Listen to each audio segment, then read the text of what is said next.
I look for stories that really get into the soul of people.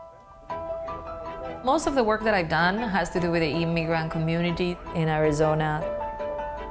Journalism has the role of casting light, casting understanding, and also show the complexity of people. It's the importance of tearing down the walls, going beyond describing people as aliens and strangers. That's why I became a freelancer. You really want to have a space to tell the fuller picture, to go deeper in the research, to spend more time with people. That's why I spend so much time with my subjects, because I really want their voice to pour out of the lines of what I write and allow other people to see a little bit of themselves in that person's story.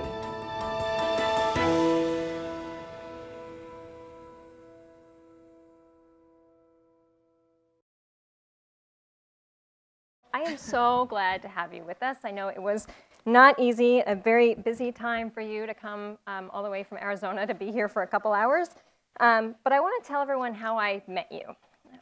So I first met Valeria about a year ago when she was announced as the winner of an inaugural prize called the American Mosaic Journalism Prize. You just saw the logo flashed up on the screen. And Valeria was awarded, without her knowing she was going to get it, $100,000 for her incredible commitment to telling stories, long-form journalism as a freelancer on communities often underrepresented or misrepresented. And I remember thinking I had a chance to interview you before the announcement was made, and I was so moved by that conversation and how Valeria thinks about the responsibility that she has to tell stories, that I kept thinking, how do I relive that conversation? How do I do that again? So here we are. And I think in many ways, a lot of this day is built around you and the conversation that I had with you. So thank you for being here. Wow. Thank you so much. That's an honor.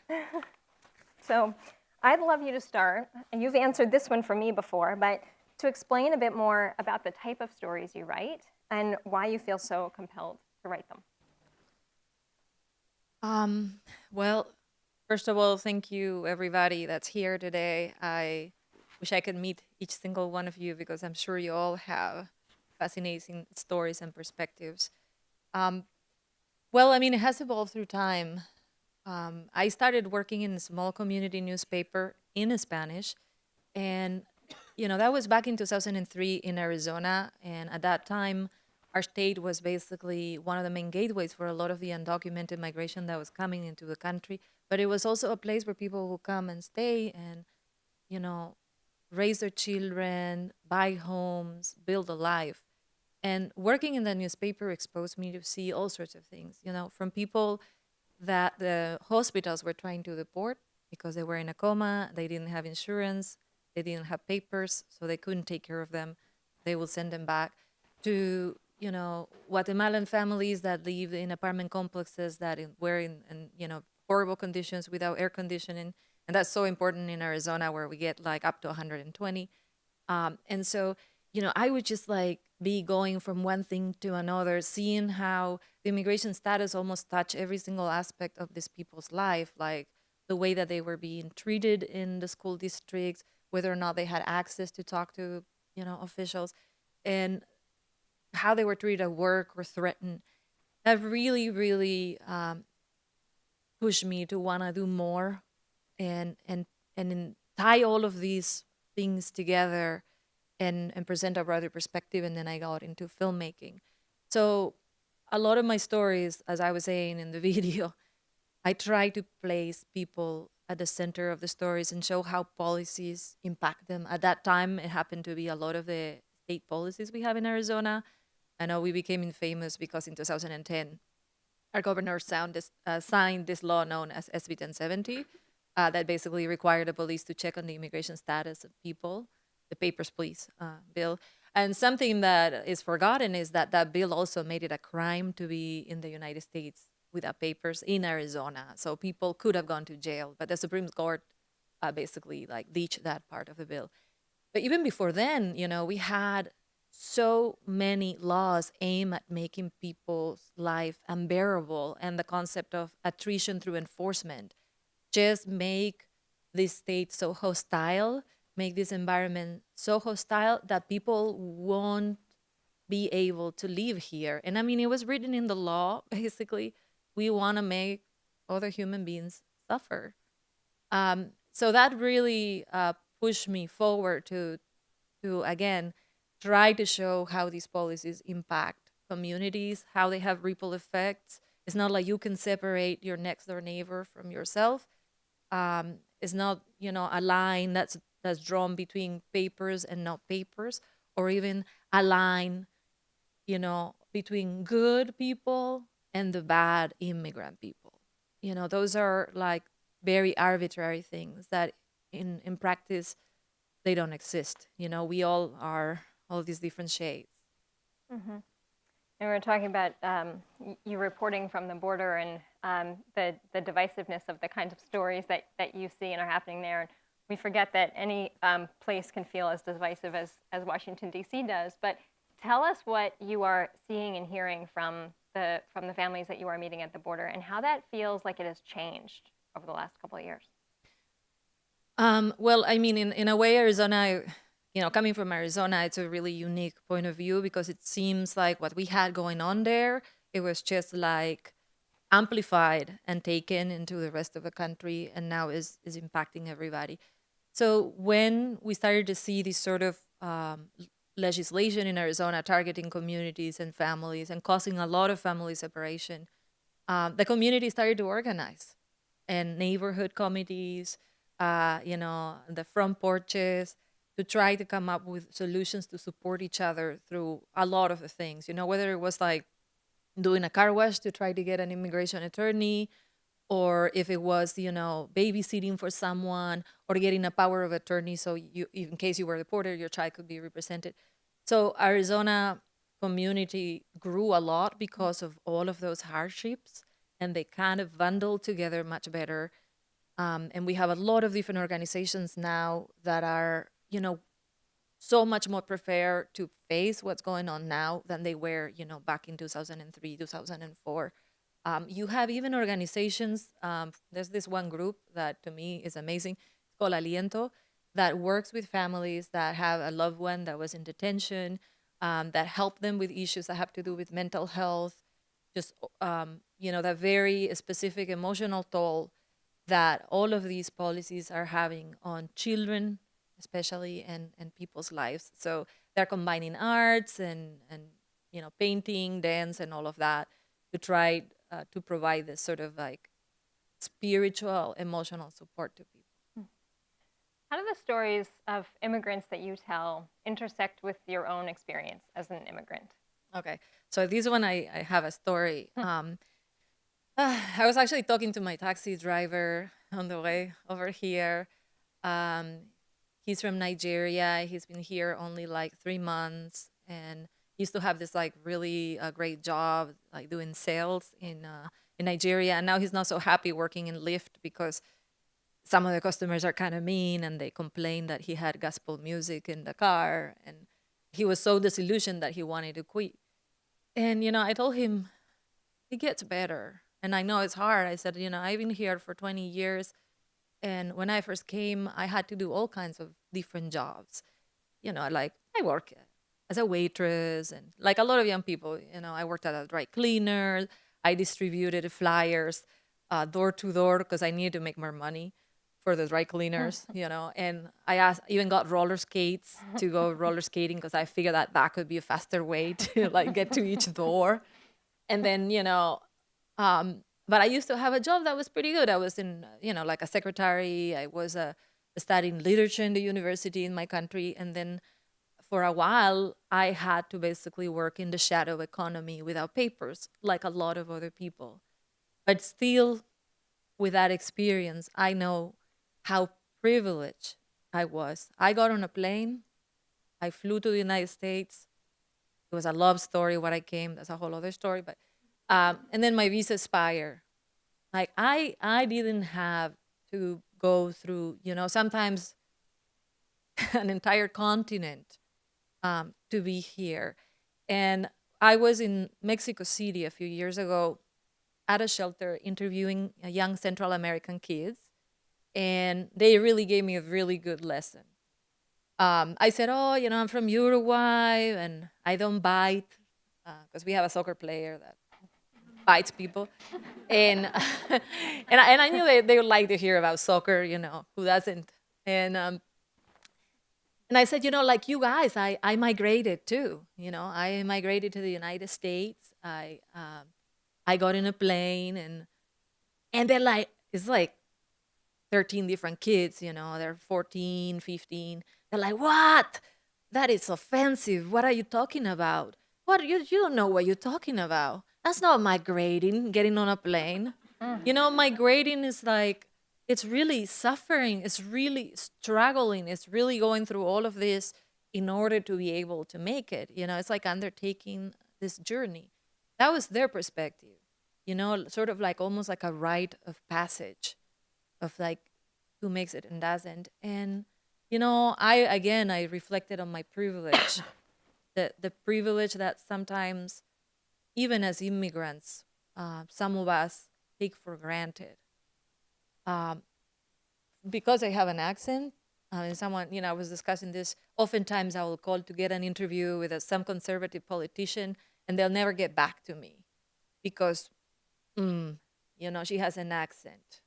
Maybe we can't trust her, or she's biased. The discrimination manifested itself often when I open my mouth. But because I'm kind of like white looking, I haven't experienced, other forms of discrimination. So I think like for me, my experience as an immigrant really makes me empathize with what it's like to be away from family, with what it's like being away from anything that is unique to your community, what it's like to not being able to travel, to have somebody passed away and not be able to get there. And in that sense, I can relate so much to countless other people, but I also have an awareness of some of the privileges that I have within my own experience that are different from others. In a lot of ways, I think you have one of the hardest jobs because you are telling someone's story that's not your own. And you've got to find a way to bring their story, and we hear it a little bit in the video, to honor their story, to find a way to make them comfortable with you sharing their story. How do you do that? I had a student that asked me, how do you build trust with people? And each person is different, and you have to like always really play it by ear. But the bottom line, what I told her is by listening. The best way to build trust is by giving people time to tell their story. Not only that, but like giving people time to think about whether or not you are trustworthy enough for them to share the story with you. You have to earn it.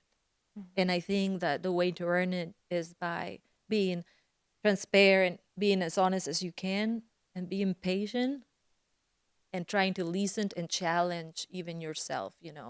You might be thinking that you're coming here today to hear something, but that person has something else completely different to share with you, some lesson they have to give you, just like those kids at that shelter in Mexico City gave me this lesson in humility. So that's one of the things I would say. Mm-hmm. There's a lot of people in this audience who run nonprofits or oversee communications or development for nonprofits. I don't know what's going on there. And so they are telling stories like you are from a different perspective. They might be sharing stories of individuals in their community in their annual reports or in their newsletters. And so there's a lot, I think, that is similar in how they can take some of what you've learned, some of those best lessons. How can you apply that? How can they think about taking some of those tips that have clearly worked for you in building trust and apply it to their own work? Oh, that's a difficult... And maybe just start at the beginning. I mean, where you start when you're starting a conversation to try to build trust with someone, to be able to tell their story. You give a little bit of yourself. I mean, that's an advice that I was given a long time ago. I was very skittish to approach people, and like out of the blue, somebody is waiting in line to cross the border, and here you come, a perfect stranger, like putting a microphone in their face. Um, you, I think the bottom line is like you give a little bit of yourself. You gotta show who you are, as a person first. Give a little bit of that. Obviously, it's not about you, but I think that builds trust. That you're also willing to answer questions, not just like, you know, tell me where do you cross the border, for how long you been waiting here, how are you feeling today, I've been bombarding um, with all of that stuff, like give me, give me, give me. Show that you are a human. Show them that you truly care about them, as an individual. And again, it goes back to listening. I think is, if you have to be there for 4 hours, be there for 4 hours. If you have to come back at a different time, you have to be persistent. Maybe this is not the right time to talk to this person or the right environment, but maybe there's a better place to connect, a better way to approach it.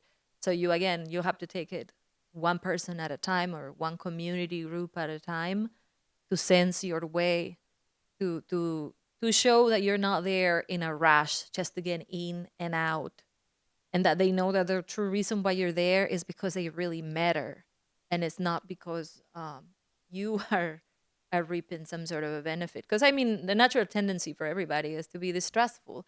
People will ask me like, well, how is this story going to benefit me? And I tell them flat out the truth.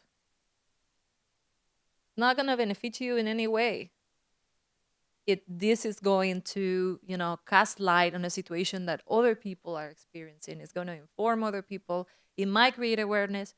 And that's that. Sometimes things happen. You get a call and somebody all of a sudden has an immigration attorney because they read the story. There's like this positive ripple effects, but there's also like negative ripple effects that people need to be aware of too. I mean, that's more for a journalist kind of side of things. Yeah. We do have a couple of microphones. If anyone has a question for Valeria, you can stand up at either one of these. I've got one more for now, and it's around the real news and the fake news, right? We hear a lot about what's real and what's fake. But you take us to the border. Take us to where you go and you report. What are the real stories that you are hearing, and what do we need to be hearing about what you are hearing and seeing? Well, I think this is a very specific example. We need to be hearing the stories about people like Sarah. Sarah, a young Central American girl from El Salvador that came here when she was 18, right around, I think it was 2013. She had to leave because she was fearing for her life. She was escaping gangs. She had been sexually assaulted since she was a little kid. And, when I met her, she was at this immigration attorney's office trying to plead her case so they could represent her pro bono. She was there. She was not going to let go. So somebody could take her case. She was like taking charge. But at the same time, she had a lot of things that she had to deal with over her shoulders. She has suffered a lot of trauma in El Salvador, PTSD, a host of other mental health issues. And there were not resources available because she didn't have health insurance, because she hadn't won her asylum case. So she was in this limbo sort of situation, trying to fend for herself. And that's where I met her. And because of her particular needs at that time and how unique that was, instead of doing a story about her, I decided to become her friend. And that changed my life and my perspective in the sense of the reporting that I did and how I approach meeting other people like her from Central America. When we hear people talk about Central American youth, right, oftentimes in the news, they're saying they're gang members, they're coming here to destroy our communities, to rape people. This young girl's first question to me when I met her at this waiting room was, what type of literature do you read? And, and then I asked her about what she read. And I said, this is precisely it. This is the kind of stories that we need to be hearing. We need to see the uniqueness of each of these kids, each of them. This is, it's not like and of course there are some kids that were in gangs who are also struggling with things that they did, that they saw, and are, again, living in this limbo in our communities, jumping from getting help, from escaping from the help that they're getting. And like Sarah will say, a lot of her friends, they reach a point in which they're lost.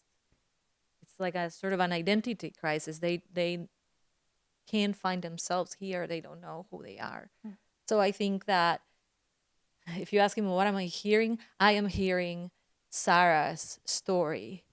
I have stayed in touch with this young woman. She's now going to school. She had a host of up and downs. She tried to take her life at one point. She had a job. She was taking English classes.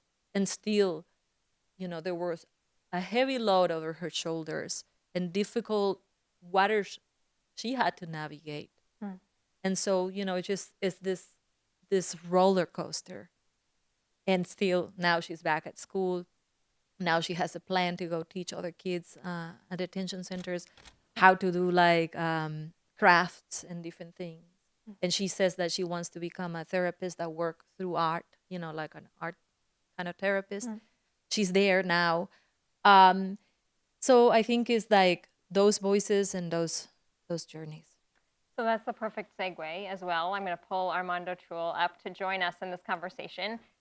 Yesterday, there was a report released by Identity, and I know I saw Diego here, and that report really focused on everything you just said, Valeria, but on a local level. So we're going to bring a chair over, I know, and Armando, I want you to help us and make it local. And so I do not probably need a formal introduction for this man who is joining us, because when he opens his mouth, you will know that voice. Thank you very much. So really thrilled to have Armando here with us as the WAMU voice that many of you heard for many, many years. Former. Has been a great partner in us in planning today's event.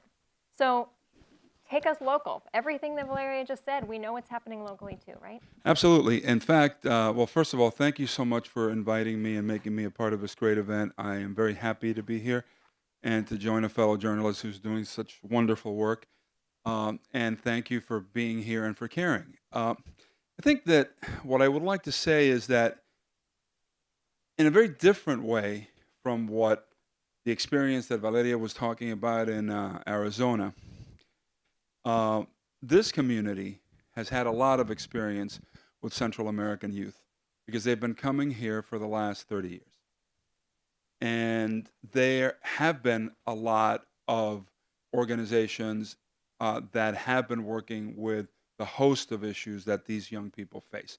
Everything from legal issues to their schools, to family reunification, to the trauma that they have, and to the gangs that are undoubtedly a part of the community here. And we know this because we know the crimes and we know the bodies. We've seen them in the news.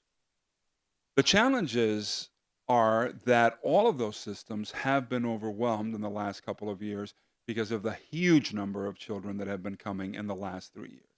So whereas the systems were kind of working between 2007 to 2014, the systems really began a breakdown after 2014 because there just was not enough resources for any of the organizations to deal with the large number of children that were coming and with a more complex type of trauma that they were evincing, everything from sexual assault to violence that they had seen in their countries. And the other thing that made it very difficult is the fact that whereas the economy was kind of working here for a long time, the last 3 years, the economy has not been working that well. And so all of the families that were better able to help those children when they were coming found themselves in crisis, and those children became an additional mouth to feed at a time when they really couldn't even feed themselves. So the immigrant, and because the immigrant youth make up 33% of the kids in our school system, not only Montgomery County, but pretty much the DMV area, we're talking about a substantial part of the population, much larger than the population in Arizona. It's 33% of immigrant children who are in our schools right now. They will be the future workforce. They will be the kids who are now having U.S. Born kids. And all of those kids, even though they're U.S. born, because their parents are living as undocumented or with a very challenging status of poverty, those U.S. kids are just as those American citizens are just as undocumented as their parents. So that's the reality that we see. The study that that Identity did with the University of Maryland showed that you have 25% dropout rate among Latino youth here. You have about 60% of them living in or near poverty, and then you have I think a third of the kids are unable to, are not ready for kindergarten. And those are U.S. born children, but they're U.S. born children of what I talked about. That's the reality. Right. So Mauricio, who's going to be coming up in a little while, says he works to make the invisible visible. And I think that's a lot of what you both do too, right? That there is an entire storyline, there's an entire narrative, the real story of our region that many of us don't hear. And I wonder if you could share some of your experiences at a certain McDonald's that paints a very different picture of our region. So I'm Cuban, in case you didn't know. And so I spent most of my career working in Latino media, Univision Telemundo. And only the last 7 years have I been working in English language media, Channel 9 and NPR or WMU. And I was very happy to do that because a lot of the stories that we as Univision and Telemundo listeners and watchers and audience were not familiar to the U.S. population here. You know, a lot of these children that they would go to nice restaurants in Bethesda, in Silver Spring, and there were kids who were doing the busing, and there were kids who were back there doing the cooking, and there were kids who were back there doing the cleaning at night. Those were those traumatized kids from Central America serving your food, cutting your lawn, going to school, and then going to work because that was their only choice. And so I was very fortunate and proud to be able to talk, to give their stories out. So for me, Langley Park was a very wonderful place to go because that's one of the epicenters of the undocumented Central American community here and the Central American community that's struggling now with TPS, which they're under threat of losing. And so I would sit in that McDonald's and watch and listen and just get a sense of what everybody was talking about. And I would see all of these youth sitting working at the McDonald's counter and understanding what was really going on behind that. Welcome to McDonald's. What would you like? And the horrible situation behind that smile that you couldn't see. We're not going to present that video today, but I had a young man who looked very promising and had apparently gotten a job as an assistant manager. And one day I was talking to him and he told me I dropped out of high school. Again, check mark in the identity story. I said, why? He said, because I have a 1.5-year-old daughter and my wife and I can't afford to raise them. Check mark, poverty. Where do you live? I live in a room. Oh, a 1-bedroom? No, a room, which they rent in close to a tenement, where I walked in and did an interview, which hopefully we will be showing at some other point at another event, to see that horrible poverty in Montgomery County, where you walk into a building, into an apartment, and the living room is got a curtain because a family lives there, and each one of those bedrooms there's somebody living there, and there's this young man who's 19 with a 19-year-old wife and a 1.5-year-old daughter living in that 5x5 room and sharing one bed because there's no space for a crib. And that little girl, do you think she's going to be ready for kindergarten? Boop, check mark again. What kind of life is she having in that room with parents who are barely adults themselves and can't even navigate the system in this country? Both work full time, both speak English. He's from El Salvador, she's from Guatemala. Check, check, the communities that are here. So terrible. It made me feel terrible. I gave them some money when I left because since I'm no longer in the media, I can do that. Whereas when I was in the media, I wanted to do that and I couldn't. Now I don't give a damn. They needed that money. I gave them $100.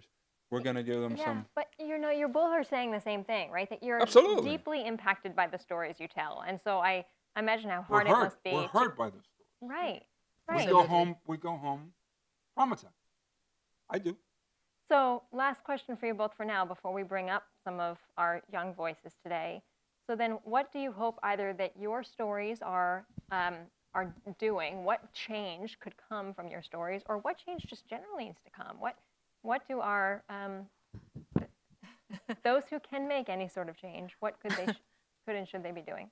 I'm gonna say for me it was really hard during election night in 2016 because our sheriff Joe Arpaio, which was behind all of these raids and separation of families and a lot of grief, lost the race, and right at the same time, President Donald Trump won the presidency, and I knew right then, looking at this community children that were playing, and they had piñatas of Arpaio, and they were breaking them, that all of that was coming everywhere, that it wasn't ending that night, but that it was gonna go everywhere. And that was like really disheartening because I've dedicated like 15 years to create awareness about all of those policies we had in the state and how they were impacting people and communities. Made a film, I spent 6 years making it, went broke.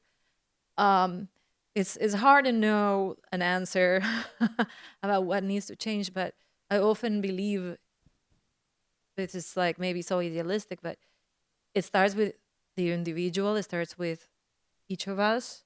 For me, I think it starts with looking at what's working and drawing more attention to what's working, and providing a platform for that.